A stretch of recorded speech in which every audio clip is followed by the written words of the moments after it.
Hey, Catholic Divas. Here we are on week 2 of Breastfeeding Month. And today we're going to cover the nuts and bolts of breastfeeding. We kind of covered what to expect, and now we're going to talk about what happens when you bring that baby home. So come on into the podcast and let's get talking. Hey, this is Mama Jane. And this is Mama Vicky. Welcome to the Cycles and Sanctity podcast. I'm a Billings ovulation method instructor and a certified Catholic mindset coach. And I'm a labor and delivery nurse, an IBCLC, and a La Leche League leader. We're here to share with you the beauty and the pain of your cycles. Have you considered honoring your cycle throughout the journey of your womanhood? Have you ever considered your cycle as a tool toward your holiness? Well, sisters, it is. We're excited to walk this journey with you. So go grab your favorite journal and pen and your hot beverage, and let's do this. Hey, Mama Jane. Hello, Mama Vicky. It's always good to see you again. Well, we can see each other. They can hear us, but we can see each other. Yes. Technology. So last week we kind of covered just what to even expect to mamas out there that haven't breastfed at all. Because we talked about last week, it's not really something we talk to mamas about. We say you should do it, and it's the best thing for you and your baby, and the support stops there. And a lot of times women have never seen a woman actually breastfeed because of our society. Absolutely. And that's really the hard part. Yes. Now we're going to talk about the birth and bringing baby home, kind of the nuts and bolts of breastfeeding. In case you don't get to hear our first episode and you're like so many moms that I see in the hospital, the first time you talked about breastfeeding with your first kid is now when we've delivered your baby. So honestly, having a childbirth as close to natural as possible. This is not the forum to discuss that entirely, but mamas, if you're not pregnant yet or you're early pregnant, now is the time to look into ways to have your baby as naturally as possible. This is not a competition, mamas. I'm not saying one way of birth is right or wrong. Mamas have to have C-sections for safety. It happens. But the more natural you can have your baby, the easier transition it is to breastfeeding. Mm-hmm. Absolutely. So I just want to throw that out there. Yes, please go ahead. Would you clarify natural? Because I know many people don't understand what actually That's natural true. means. What I mean by natural is no interventions, as few interventions as possible. So starting off, if you don't have to be induced. I mean, we have a big culture of picking our baby's birthday. Also, in addition to not being induced, to not using medications. So this is why childbirth class is so important, because labor is hard work. I tell all my mamas, mamas are very, your first time, you've never done it. It is scary. It's the unknown. And all you've heard is it's going to hurt and be terrible. Well, it's not the most comfortable thing in the world, but if you can change your mindset from fear and scary of pain and switch it to this is hard work and I'm just going to get the ultimate prize in the end, it's a mind shift and a mindset that you have to work on. And if you haven't been exposed to or thought about some coping skills until the moment that you have that very first strong contraction, it becomes very overwhelming and hard to keep with a quote natural childbirth plan. So natural childbirth is no interventions. You go into labor on your own, you go in, and you let the natural process happen, and you labor and deliver your baby. Yeah, as the Catholic mindset coach, I'm going to just kind of jump in here and give our listeners, because again, mindset coaching is all about our thoughts, right? And like you said, you've got to switch the mindset. So a really good thought when you do have a contraction is, yeah, this may hurt. And this is good. This is one step closer to having my baby in my arms. I love that one. I remember with my kids, like every contraction brings my baby closer to me. Absolutely. And another thought to have during the labor process, during these strong contractions, you only have to get through one contraction at a time. Don't think about the one that happened. Don't think about the next one. You just have to get through the contraction at the time. And there are so many things we can help you do if you are unmedicated. And as soon as you bring medication into the picture of childbirth, you limit your options for mobility and just the things you can do. Now, ladies, this is a lot. Because if you're listening to this and you've had a baby, you're thinking, wow, Vicky's coming from left field over here. I don't even know. It was never even presented to me. Like so many moms they don't even know friends that have had babies without some kind of medication or an epidural. So a lot of mamas' points of reference, kind of like we talked in the NFP, like so many mamas don't even know. And when they reach out for help, they get an eye roll like, oh, yeah, sure. You want to do it natural. Call me when you want your epidural. And that's unfortunate. But then that is why I'm going to tether myself in here. And that's just why in this episode, I just want to really remind mamas to please reach out if you are wanting to breastfeed, to look into a natural childbirth class. Mm-hmm. And Mama Jane, you and I have talked about, we both took a natural childbirth class later. We'd had a baby or two, and it still was beneficial. And we had all our babies naturally, except we just didn't have the class until later. And it was still beneficial for me. Well, we did have a little bit of a class with our firstborn in the military. A little hospital And class, yes. yeah, just a little hospital class. And it was actually funny because the gal that taught the class was also my labor and delivery nurse. Love And it. she came the next day and checked on us and asked my husband to come and help teach because she had never seen a man coach so well and just be so in tune with the birthing process. And she just kept saying, how many kids do you have? And this is our first one. Well, hey, that touches back into the great communication you've had through NFP before you made this baby. Anyway, Well, that moves me to the next. So after your childbirth, regardless of how that looks, skin to skin with your baby as soon as possible. And I'm talking about term babies, healthy term babies. There's always an outlier in what we discuss. And if your baby's premature or if there's a surgical one, or you have to go back for a C-section for whatever reason, emergent reason, then you can still do either way, skin to skin as soon as possible. But if you have a natural childbirth, baby's delivered, everybody's looking great, skin to skin as soon as possible. That doesn't mean baby has to go immediately to breast. Some do. Some come out just looking for snacks. And some are kind of like, whoa, whoa, what just happened? Like I was warm and comfy and now it's bright and loud and cold. And so they just need to snuggle up. And mamas, that place of skin to skin, your baby on your chest is where that baby should be most of the time in the first month, surely in the first days. Now, I know you're like, Mama Vicky, you're crazy. What about visitors? What about this, that, and the other? I'm not meaning 24/7. But honestly, if you're resting, if you're in bed, that baby's skin to skin with you because they don't know that your chest is the kitchen. And they have to learn that. And if you're in the kitchen, eventually you're going to eat. Wow, I love that, Mama Vicky. Your chest is the kitchen. I love that. I love that word picture. Your chest is the kitchen. Eventually they're going to learn the kitchen's where you eat. That's beautiful. Beautiful. And this just launches me right into, so you're doing that skin to skin. Every breasts are different. Every nipples are different. Every baby mouth is different. So the most important thing I tell moms is you need to experience a good latch in the very beginning. So if your baby gets on and you are in pain, like pinching pain.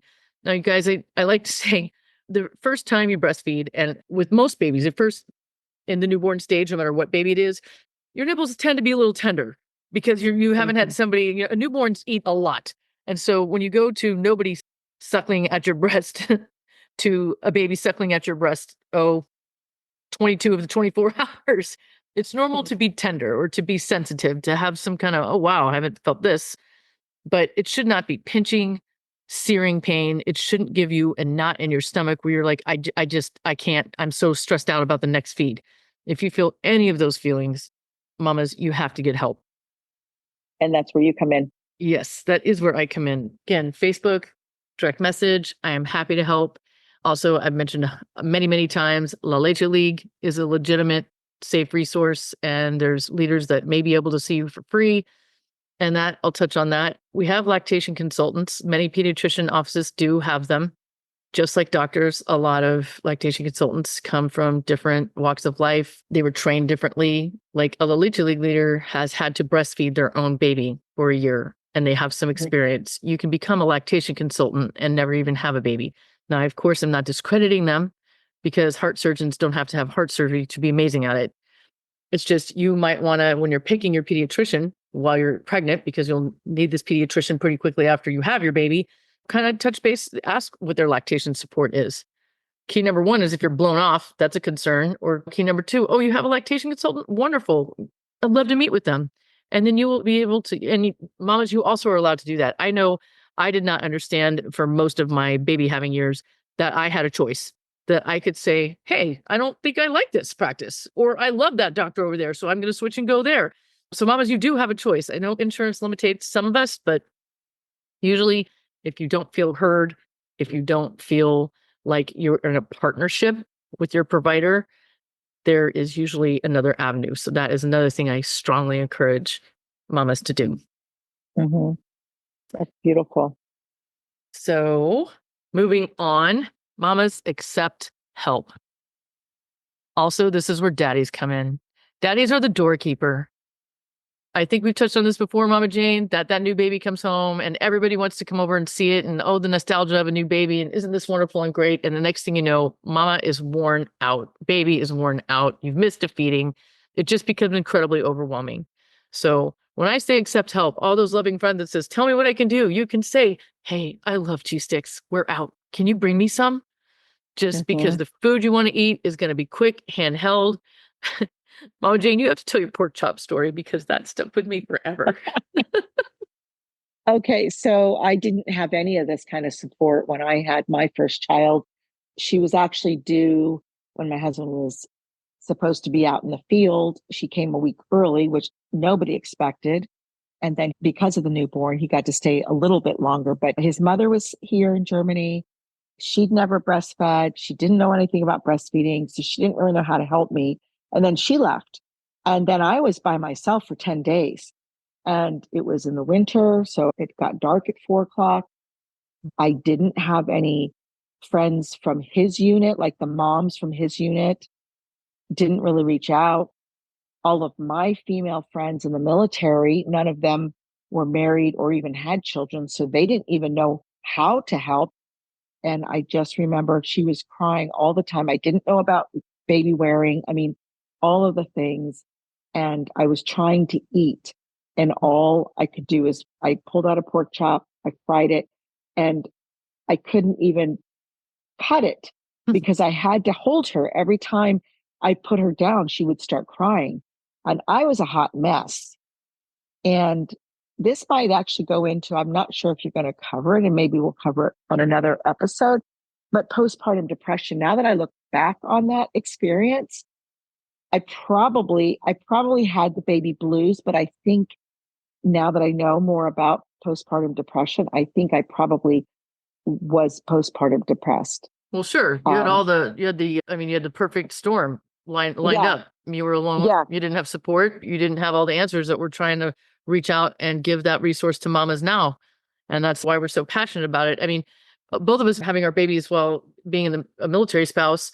Yeah, I had my babies alone. And that adds, but it doesn't matter if your spouse is in the military no, it or doesn't. that he's gone for whatever reason, or you're a single mom. I mean, getting the help you need is so important. Again, that's why I very much stress looking into those support groups that they have before you have your baby. So you've seen the LHLE leader's face, or you've seen the nurse that runs the breastfeeding support group at the hospital. It's just a good idea because I think I covered earlier, breastfeeding hours are like dog years. I mean, they seem so overwhelming. And I mean, here you are just hungry. And if you just feel alone, you get so overwhelmed, you don't know which way to go.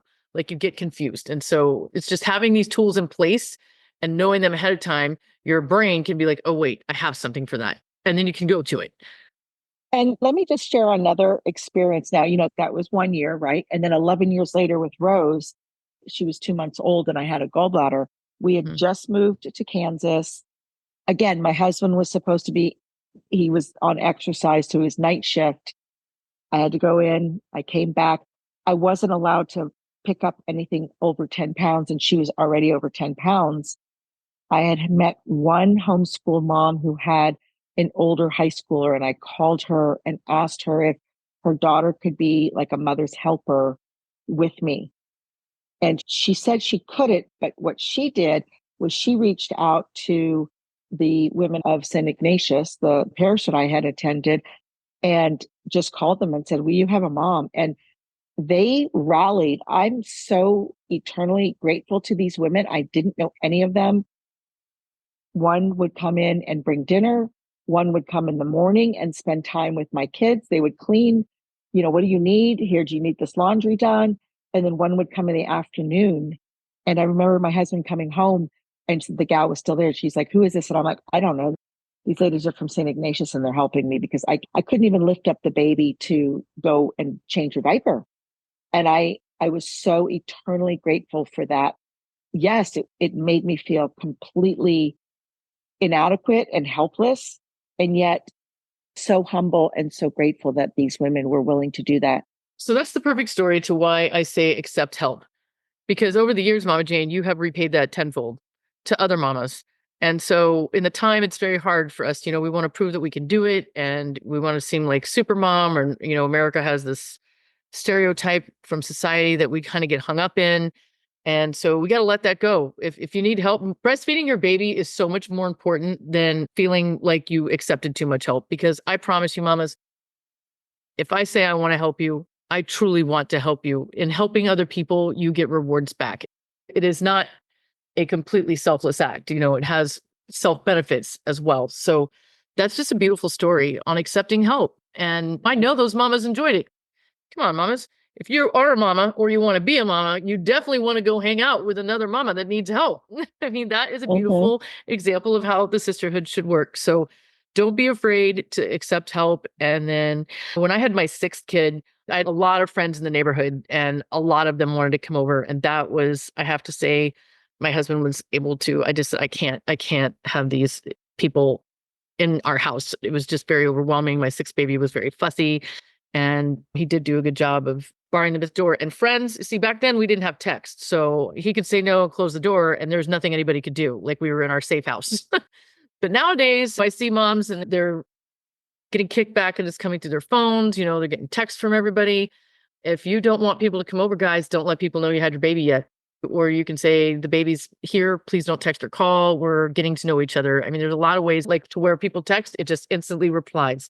And these are all just little things you can start putting in your toolkit before you have baby here. Because when baby gets here, I keep saying it gets overwhelming. It's joyous. It's wonderful. I mean, the high is so high. It's so beautiful. So I'm not saying it's a bad thing. But when you have a baby, your one job is to focus on your baby, get to know each other, bond. And so that takes up most of your thinking power. Your Mhm. instinct kicks You in know, and you're in instinct mode. Mama Vicky, I want to interrupt real quickly Sure. because that is, I think, and I have an experience. You probably have more just because you're boots on the ground. Is that, have you discovered that mamas nowadays are having a little bit more difficulty to focus on the attention with their babies because they're so used to having a phone in their hand? Absolutely. My phone, with my last one, we had gotten a phone, but it wasn't nearly, we didn't have Instagram, we didn't have Facebook, we didn't have, it was literally just to call somebody in case of an emergency. We didn't have the World Wide Web on our phones at that time. The technology hadn't developed. And so I'm wondering, like, really, really giving that discipline of like putting your phone in a different room while you're breastfeeding. And so really focusing in on the baby. Well, I'd say more like put an app on your phone because there's lots of different apps that can limit your screen time and whatnot. Because a lot of us, many mothers like to track. That's how they like to track their feedings. That's how they Yeah. got their music on there. But yes, you just got to remember whatever's going on the social media, guys, isn't going anywhere. It's like a soap opera. Right. 2 years later, you come back and you can pick up the storyline. I mean, you really can. And so yeah, but yes, I find sometimes in educating moms that they're busy on their phone, everybody's calling and they're texting everybody. It just is. So we've covered it and I'll cover it again and again and again because that time of your baby being a newborn is very, very short, very, very fleeting.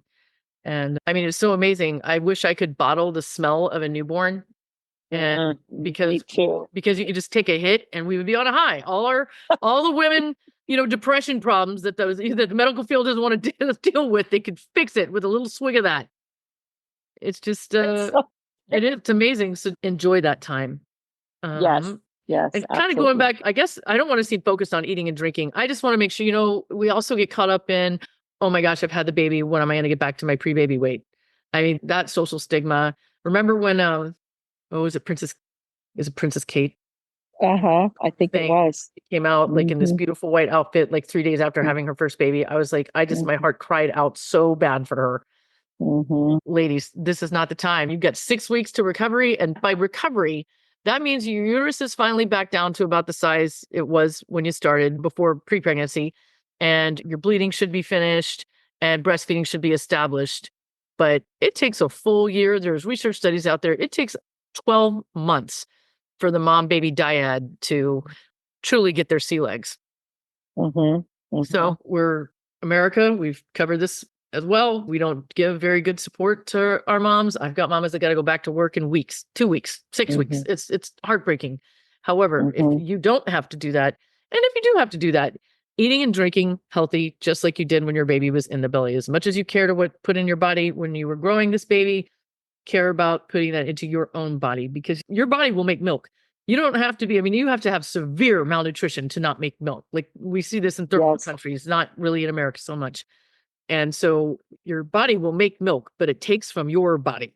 It will be your bones postmenopausal that are more brittle. It'll be you that suffers. So eat and drink, mamas. Now is not the time to go out for the sleekest swimsuit contest or get caught up in fitness or think you have to get back to exercise immediately. Ease back into it. Or have a crazy diet like a keto. Absolutely. Because that's not going to help your baby. Well, and none of it's sustainable. Right. And so then you'll just feel like you're failing at more things. When you take on a challenge that, okay, I've had this baby and now I'm going to walk every day and I'm going to only eat this or that, you can't put that many parameters on there, because even if it is a subsequent child, we are kind of focused on baby one, but it could be baby whatever. It's a new member of your family. You got to get used to the whole dynamic, and everybody's shifting around trying to find their new place. And it's just a time that needs to be focused on you, the family, establishing breastfeeding, resting, taking care of yourself. It is a time of respite and to kind of just go in. And I'm not saying become a recluse and never leave the house. And if it's a nice day outside, no matter what the season, hey, and you want to take a quick stroll, not very far, just kind of get out. Hey, it might be as far as your driveway. I mean, that's okay. But I've just seen too many moms, especially if you've got that choleric or sanguine, more choleric. Cholerics we really got to watch, but sanguines too, just because they've got FOMO and they're afraid they're going to miss out on something. Cholerics more because they're just like driven. And so you've got to watch yourself and be sure to, when your friend says, hey, you're going to do what? You might want to listen to them. Yeah. And even just a real quickly, going back to that support and really eating well and drinking well, is there were a few times that I remember going and hanging out with a friend that had more kids, and just, I don't think we quite spent the night, but we almost did. And, of course, this is when Steve was gone or whatever. Because of that very first child, I knew I need to help. I didn't want this big, huge family to come over to my house. It was easier for me to take the two kids that I had and go stay. And that mom knew, hey, you need to be drinking. That's that food and water, be drinking when you're breastfeeding. Like that's one thing that I'm always, especially anywhere, anywhere. It doesn't matter. Anywhere you are, breastfeeding is thirsty work. You will drink river water if it comes down to it. You get so thirsty. I tell moms to put water all over their house. If you think you might sit down to breastfeed in a certain area, have a bottle of water there. That is a really good tip. Mean, that's fine. You can buy water bottles, water cups, whatever you want to store your water in, have them all over the place. Because even if it spills, water's not usually that horrific of a thing to clean up. So y'all put that water around your house for sure. And it's funny you say that, because again, my trustee number 6, I had a good friend and she had 7 kids and we were on the phone. She said, get in the car, load them all up, come on over. And she saved my life that day. She made blueberry pancakes and we just let the kids run amok, and she fed and watered me, and her kids were about probably 8 years old. Like she had an 8-year run on me. And so they were all bigger. I thought, I thought they were way grown. They're in middle school. I'm like, dang, they're adults. Yeah. But building that community is, go ahead. Yeah, that's what I was going to say. Building the community, that's so important. You've got to have the one that, like you said, even your daughter-in-law, right, that came to La Leche League, that's on her second, and she was helping the other mom. Oh yeah, it was beautiful. It doesn't have to be someone who's had tons and tons of kids and whatever. It could just be another mom that has a 9-month-old and you're just a newborn or something. So this is really good. I mean, I think just the nuts and bolts, we kind of covered it, but really the message I want you mamas to have is to build that support team. A birth class can help you meet the support team. Getting to a La Leche League meeting can help you build a support team. Knowing your neighbors just on a first name basis. I've got a neighbor down the street that's expecting her 5th. And the other day she's like, I have him fast. I was like, well, don't drive to Kansas City. Come get me. But even mothers in church. Yes. Especially mothers in church. Mom? Yeah, absolutely. So build your community so that you are ready when your baby comes, and then reach out for help if you feel like you have concerns. So I don't know, Mama Jane, you got anything else to add? No, this is really good stuff. Really, this is the kind of stuff that both you and I we're so passionate because many times we didn't get this information. And it's so frustrating that 30 years later, we're still not getting the information. So please, we just want to encourage those of you who are past baby years, please pass this to someone that is planning on getting married, is thinking about getting pregnant, is pregnant, is about to have their baby, because we want to serve all women and we want to give them the support that we didn't get and possibly you didn't get either. So this is great. Yes. Okay. I have the little prayer out of a Catholic mom's prayer book. So in the name of the Father, Son, Holy Spirit. Amen. Loving Creator, you called upon your servant Mary to bring your son into the world. Please bless our mothers. Ease their worry for the families you entrusted them. Guide them in times of doubt and hold them close when they are overwhelmed by both joy and sorrow. In the Father, Son, Holy Spirit. Amen. Amen. Well, I'm looking forward to next time. Thank you so much, Mama Vicky. Yes, absolutely. All right, ladies, we'll see you out there. Please rate us, please subscribe, and we'll talk to you next week. We hope you really enjoyed this podcast episode today. And we just want to remind you to join us over at the Facebook group, Cycles and Sanctity. This is where we're going to have the continuing conversations and just get to know you all. So come on over into Facebook.